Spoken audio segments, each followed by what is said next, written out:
আজ জানবো তেলের দাম আর তেল না পাওয়ার বিষয়ে মানুষ আসলে কি বলছে।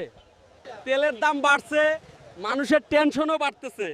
আজকে দেখি কার অবস্থা সবচেয়ে খারাপ। কার অবস্থা খারাপ পেছনের লাইনটাই বলে দিচ্ছে। দেখেন কত ভিড়।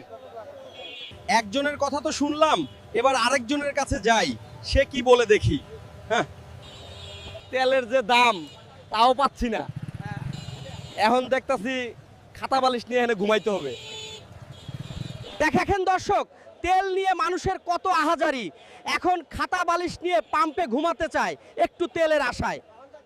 আমরা তেলের এত দাম আর না পাওয়ার সমস্যায় সরাসরি তেল পাম্পের মালিকের সাথে কথা বলবো।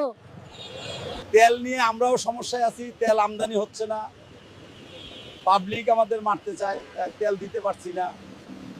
দর্শক, এই ছিল আজকের তেলের বাজারের খবর। পরবর্তী সকল নিউজ পেতে Lalu world DBD channel like, comment, subscribe করে রাখুন।